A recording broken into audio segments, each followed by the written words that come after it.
గురూజీ 72 గంటల్లోనే ఫోన్ లోని అద్భుతమైన జ్యోతిష్య పరిష్కారం చూపిస్తారు. నమ్మండి, నమ్మకపోండి, ఇది నిజం. శ్మశాన కాళి రుద్ర చౌడీదేవి ఆరాధకులు నంబర్ 1 వశీకరణ స్పెషలిస్ట్.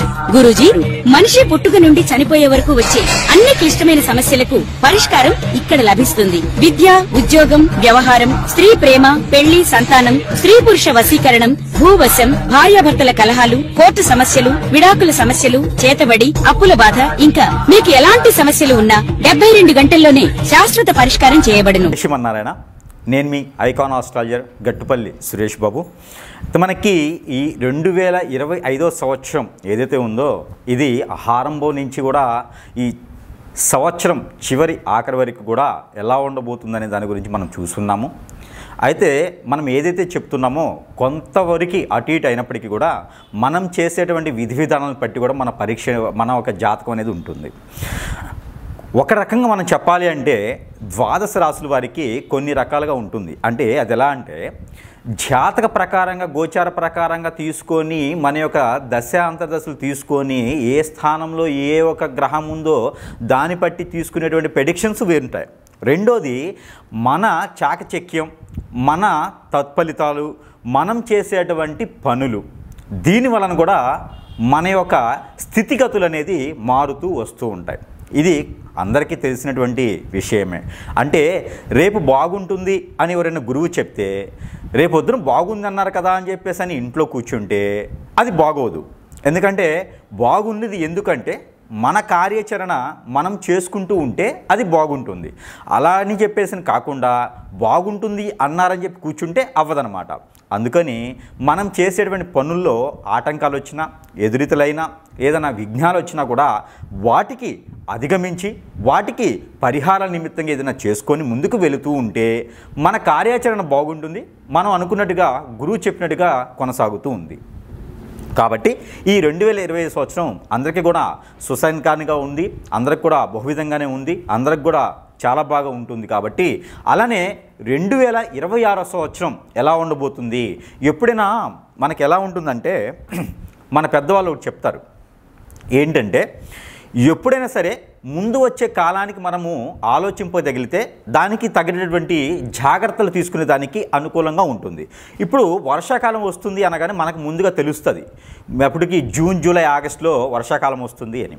అలానే సెప్టెంబర్, అక్టోబర్, నవంబర్లో శీతాకాలం వస్తుంది, తర్వాత ఎండాకాలం వస్తుంది. ఇది కామన్గా మనకి కాలాలు అనేది తెలుస్తూ ఉంటుంది. దానికి ముందుగానే మనం తెలుసుకొని జాగ్రత్త పడాలి. వర్షాకాలం వస్తున్నప్పుడు ఏం మనకి అవైలబుల్ ఉండవు, ఏం దొరకవు, మనకి వాంటెడ్ ఏముంది అవి మనం ఎండాకాలంలోనే సమకూర్చుకోవాలి.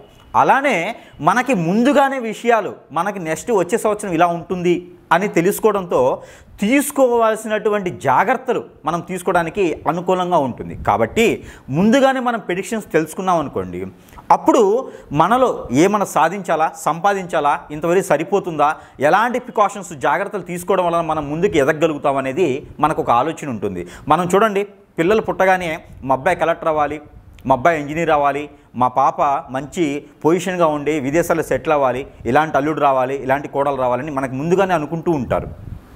అలాంటి ముందుగా అనుకుంటాం. కాబట్టి అలానే వచ్చేటువంటి సంవత్సరం 2026 సంవత్సరం కూడా మనం ఎలా ఉండాలి, కొత్త నడవడికి ఏంటి, కొత్త వరవడి ఏంటి, మనం ఏం సాధించాం, ఈ సంవత్సరంలో ఏం సాధించాం, నెక్స్ట్ ఇయర్ ఏం సాధించబోతున్నాం అనే దాని గురించి ఒక్కసారి మనం పరిశీలన చేసుకున్నట్టయితే కనుక మనం ఒక్కసారి ద్వాదశ రాశుల్లో అసలు ఎలాంటి గ్రహాలు మారుతున్నాయి, వీటి యొక్క స్థితిగతులు ఏంటి, మనం ఎలా ముందుకు వెళ్తే మనం అనుకున్నటువంటి జీవితానికి సక్రమంగా మనం ముందుకు వెళ్ళగలుగుతాం అనేది ఒకసారి మనం పరిశీలన చేసుకుందాం.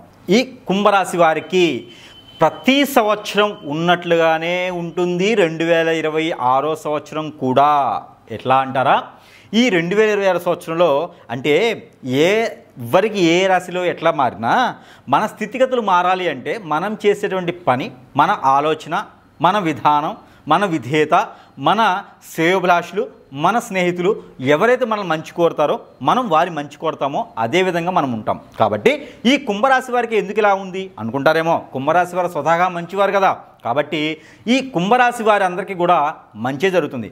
వారికి కష్టపడేటువంటి స్వభావం, ఎన్నిసార్లు కింద పడ్డా లేసేటువంటి ఆలోచన, తత్వము, ధైర్యము అన్నీ ఉంటాయి. అంటే మొండి వాళ్ళకి గ్రహాలు కూడా ఏం చేయమంటారు కదా, అలానే ఏ గ్రహం ఏ స్థానంలో ఉన్నా, ఏ గ్రహం ఏ స్థాయిలో ఉన్నా కూడా ఈ ఒక కుంభరాశి వారి యొక్క అదృష్టం ఏంటంటే కష్టపడే తత్వము, ఒకరి మీద నమ్మకం లేకపోవటము, ఒకరిని మంచి అనుకోవటము, చెడు చేయాలనే తత్వం వాళ్ళు లేకపోవటం, ఇవన్నీ వారి ఆలోచనలు. కాబట్టి కుంభరాశి వారికి ఏ సంవత్సరం బాగాలేకపోయినా, గాలి వానలు వచ్చినా, తుఫాన్లు వచ్చినా, గ్రహాలు ఎన్ని వచ్చినా, గ్రహణాలు ఎన్ని వచ్చినా, ఒడిదుడుకులు ఎన్ని వచ్చినా కూడా ఎదుర్కొని మళ్ళీ నిలబడేటువంటి స్టాచ్యూలాగా ఉండేటువంటి తత్వం కుంభరాశిలో ఉంటుంది. కాబట్టి వారికి ఎలాంటి గ్రహస్థితి ఎటువైపు వచ్చినా కూడా ఇబ్బంది లేదు.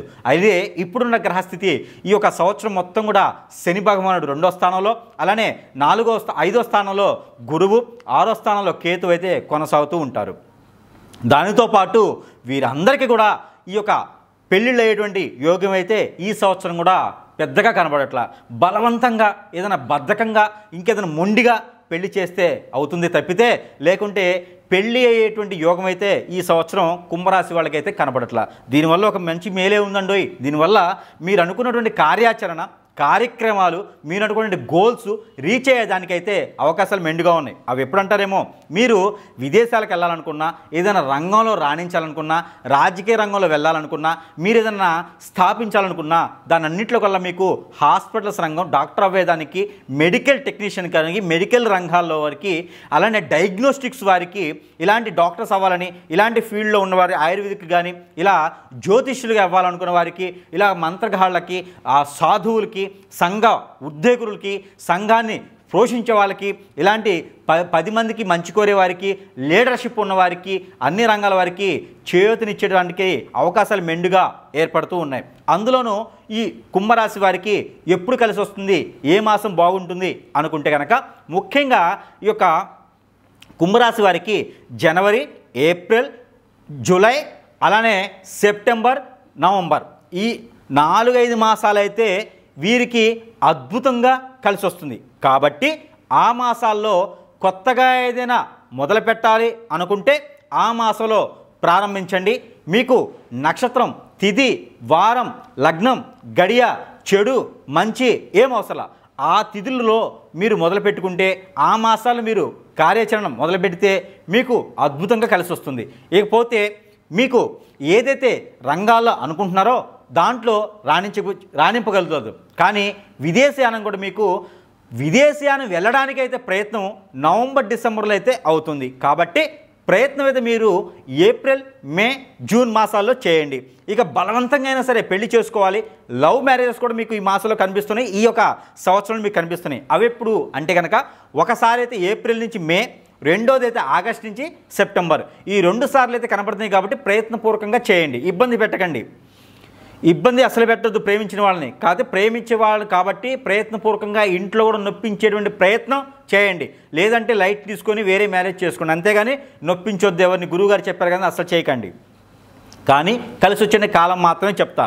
కానీ మీకు ఇలా గురువుగారు చెప్పింది కాకుండా ఇంకా ఏదైనా ఇబ్బందులు ఉన్నాయా, మీకు ఏది చెప్పినా ముందుకు వెళ్ళట్లేదా, కానీ మంచి వాళ్ళకి అన్ని రకాల చెడులు జరుగుతాయి, మూలిగెత్తిన తాటిగా పడుతుంది అన్నట్టుగా. కాబట్టి మీరందరూ కూడా ఇంకా అష్టదిబ్బందులో ఉన్నాను, ఏ పని చేసినా ముందుకు వెళ్ళలేకపోతుంది, నాకు కోట్లాది కోట్ల డబ్బు ఉంది తినలేకపోతున్నాను, నేను కష్టపడగలుగుతాను కష్టపడలేకపోతున్నాను, నేను పని చేస్తాను పని దొరకట్లేదు, ఇలా ఎవరైనా బాధపడుతున్నారా, వారికి గ్రహాల పరంగా, గ్రహరీత్యా, నక్షత్ర పరంగా, గోచార ప్రకారంగా కాదు, గురువుగారు చెప్పింది జరగట్లేదంటే మీకు ఎవరో మీ చుట్టుపక్కల ఉండేవారు, మీ విషయాలు తెలిసిన వారు ఏదైనా మీ మీద చెడు ప్రయోగం చేస్తుంటారు, మీరు ఎదుగుదల తట్టుకోలేక.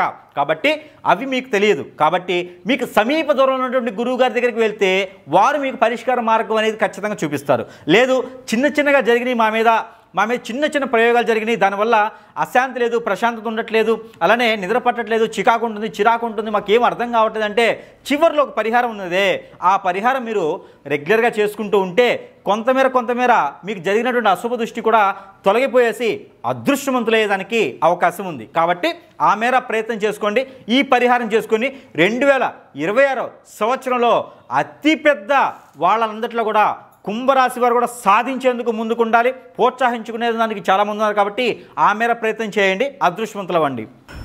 మనకి ఈ రాశి వారు కనుక ఇలాంటి పరిహారం ప్రతి మాసంలో అయినా ప్రతి 3 మాసాలకు ఒక్కసారైనా సరే చేసుకోగలిగితే ఖచ్చితంగా వారి జీవితంలో మార్పు లేకపోయినా మరీ దీనస్థితికి వెళ్ళి మరీ దారిద్ర రేఖ కన్నా తక్కువగా ఉంటుంది అనుకొని మరీ అష్టదిగ్బంధంలో ఉండేసి లేకుండా మన పని మనం చేసుకునే దానికైతే అనుకూలంగా ఉండేటువంటి పరిస్థితులైతే ఖచ్చితంగా మనకి ఏర్పడతాయి. దాంట్లో ఒకటి ఈ పరిహారం ఖచ్చితంగా మీకు ఉపయోగపడుతుంది. ఈ రాశివారు చేసుకోవాల్సిన పరిహారం ఏంటంటే ఆవు పాలు కానీ గేదె పాలు కానీ తీసుకోండి. అంటే మేము ప్రతిరోజు పాలు తాగుతాం కదా అనుకుంటే కాదు. ఈ ఆవు పాలు గేదె పాలు తీసుకొని అవి కాచి చల్లార్చండి. ఈ చల్లార్చినటువంటి పాలల్లో కుంకుమ పువ్వు వేయాలి. పట్టిక బెల్లం కానీ తేనె కానీ బెల్లం కానీ వేయాలి.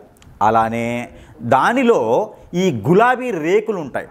రేకులు అంటే మనకి ఇళ్లపైన వేసుకునేటువంటి రేకులు కాదు, గులాబీ రేకలు. అంటే గులాబీ పువ్వు ఉంటుంది కదా, దాన్ని ఇలాగా ఒలిస్తే రేకలు వస్తాయి. ఆ గులాబీ రేకలు కూడా దాంట్లో ఆ పాలల్లో వేసేయాలి. ఆ వేసినటువంటి పాలు ఏదైనా మీకు కులదైవం, ఇష్టదైవం, మీ వంశపారపర్యంగా వచ్చేటువంటి అమ్మవారు, మీరు పూజించేటువంటి అమ్మవారు, మీ ఇంట్లో కొలువు తీరినటువంటి అమ్మవారు ఎవరైతే ఉన్నారో అలాంటి అమ్మవారికి, ఆవిడ గ్రామదేవత కావచ్చు, పీఠాధిపతి అమ్మవారైనా కావచ్చు, ఇష్టసఖి అమ్మవారైనా కావచ్చు, ఎలాంటి అమ్మవారైనా ఆ అమ్మవారి ముందు మీ ఇంట్లోనే దేవుని మందిరం ముందు అవి సాయం సంధి వేళలో శుక్రవారం, ఆదివారం లేదా మంగళవారం రోజున, వారంలో ఒక్కసారి లేదా మాసంలో ఒక్కసారి, పక్షానికి ఒక్కసారి, లేదంటే 3 మాసాలకు ఒక్కసారైనా సరే సమయం తీసుకొని ఈ వారాల్లో కనుక మీరు ఈ యొక్క అమ్మవారికి నైవేద్యం సమర్పించి ఆ పాలని మీరు ఇంట్లో సేవించినట్లయితే ఖచ్చితంగా రాసి పెట్టుకోండి, మీకు ఆర్థిక ఇబ్బందులన్నీ కూడా తొలగిపోతాయి. ఏది ఈ రాశి వారికి. అలానే ఎవరికైనా అప్పు ఇచ్చి ఉన్నా అవి కూడా వసూలవుతాయి. ఈ 2026 సంవత్సరం ఏదైతే ఉందో ఈ 2026 సంవత్సరంలో ద్వాదశ రాశుల వారు అందరికన్నా ఈ రాశి వారికి అత్యున్నతమైనటువంటి ఉన్నత శిఖరానికి వెళ్ళేటువంటి రెమెడీ ఇది. ఖచ్చితంగా ₹1,00,000 రెమెడీ కాబట్టి ఈ యొక్క రెమెడీ మీకు మామూలుగా అయితే చిన్నపాటి పరిహారాల కన్నా ఇది చాలా గొప్ప పరిహారం.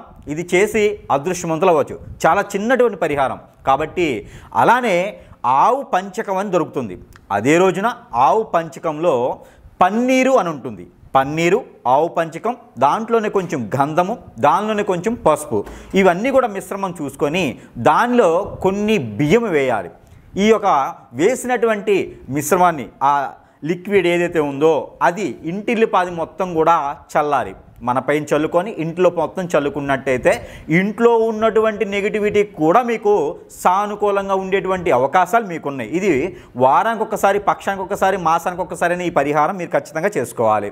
దీనితో పాటు మీరందరూ ఇంకా కూడా నరదిష్టి, నరఘోష, నరభయం, అలానే శత్రుభయం, శత్రుపీడ, ఆరోగ్య సమస్యలు, ఆర్థిక సమస్యలు, డబ్బులు ఇచ్చి రాకపోవటం, ముందుకు ఎదగలేకపోవటం, ఎంత పని చేసినా ముందుకు రాలేకపోవటం, అష్టదిబ్బందం ఉండడం, అందరూ కూడా బాధపడేటువంటి విషయాలు ఈ రోజుల్లో కూడా ఏంటంటే వ్యసనం, రంది, ఆలోచన, ఎదుటివాడు బాగుపడుతున్నాడు అంటే ఓర్చుకోలేని తత్వం ఈ ఎవరికైతే ఉన్నాయో దానివల్ల మనం బాధపడుతున్నాము. అన్ని గ్రహాలు బాగున్నాయి, జాతకం బాగుంది అనుకునేటువంటి వారు ఎవరైతే ఉన్నారో వారు ఖచ్చితంగా ఎదగలేటువంటి వారు ఎవరైతే ఉన్నారో వారు ఖచ్చితంగా ఈ పరిహారం చేసుకున్నట్టయితే అదృష్టవంతులయ్యేదానికి అవకాశాలు మెండుగా ఉన్నాయి.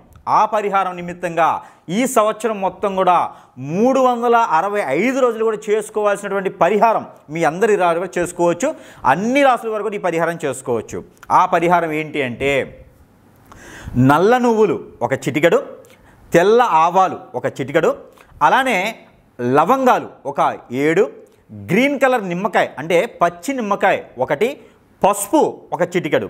ఇది పరిహారం. వినండి, ఈ పరిహారం ఏంటంటే నిమ్మకాయని మనము వంకాయని గుత్తి వంకాయ చేసేటప్పుడు కోస్తాం చూసారా, నిలువుగా 4 పక్షాలుగా కోయాలి. అది నిమ్మకాయలో సగభాగమే కోయాలి. ఆ కోసినటువంటి సగభాగానికి బద్దలు ఉంటాయి. ఆ బద్దలకి ఈ యొక్క లవంగాలు ఒక్కొక్క బద్దకి 2 చొప్పున, ఒక బద్దకి 3 చొప్పున గుచ్చాలి. అప్పుడు మనకి 9 లవంగాలు దానికి గుచ్చినట్లు అవుతుంది. దాంట్లో పసుపు పోయాలి. ఆ పసుపు పోసిన తర్వాత దాంట్లో నల్ల నువ్వులు, దాంట్లో తెల్ల ఆవాలు కూడా వేసి ఒక నల్లని దారం కట్టాలి. అది మళ్ళీ కట్టేశారు నల్లదారం. కట్టేసిన తర్వాత ఇది ప్రతి మంగళ శనివారాలు చేసుకుంటే మీకు జరిగినటువంటి నెగిటివిటీ, చేతబడి, హిప్నాటిజం, బ్లాక్ మ్యాజిక్, వశీకరణం, బాగలముక్కి, భానుమతి, యక్షిని, మోహిని ఎలాంటి విద్య మీ మీద ప్రయోగం చేసినా అవన్నీ కూడా సమకుపాలగా విడిపోతూ ఆ ఒక విద్య చేసినటువంటి వారికి తగులుతూ మీకున్నటువంటి జ్ఞానాన్ని ఉపయోగించుకొని ఈ పరిహారం అయితే ఖచ్చితంగా చేసుకోవాలి ప్రతి ఒక్కరు కూడా. అయితే ఈ నిమ్మకాయని ఇలా చేసిన తర్వాత మీ తల చుట్టూతా 7 సార్లు, తల దగ్గర నుంచి కాలి వరకు 7 సార్లు దిగదార్చుకున్న తర్వాత ఆ నిమ్మకాయని ఎక్కడ పవిత్ర స్థలాల్లో కానీ, పారేటువంటి నీటిలో కానీ, లేకుంటే పొదలుగా ఉన్నటువంటి చెట్లలో కానీ వేయాలి. ఇలా చేసినట్లయితే ఖచ్చితంగా ఈ 2026వ సంవత్సరం ఎదిగేదానికి ఎవరైతే మీకు ఆటంకం కానీ విఘ్నాలు కానీ కలిగిస్తారో వారందరూ కూడా మీ వైపు రాకుండా ఉంటారు.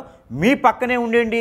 ఎన్నుపోటు పొడిచే వాళ్ళు కూడా మీకు దూరంగా వెళ్ళేసి మీ మంచి కోరుకుంటారు. కాబట్టి ఈ విధమైనటువంటి పరిహారం మీకోసం ఇది చేసుకొని ఖచ్చితంగా 2026 సంవత్సరంలో ఏ విఘ్నాలు లేకుండా కూడా బాగుపడేందుకు ఆసరాగా ఉంటుంది. ఈ పరిహారం చేసుకుని అదృష్టవంతులు అవ్వచ్చు.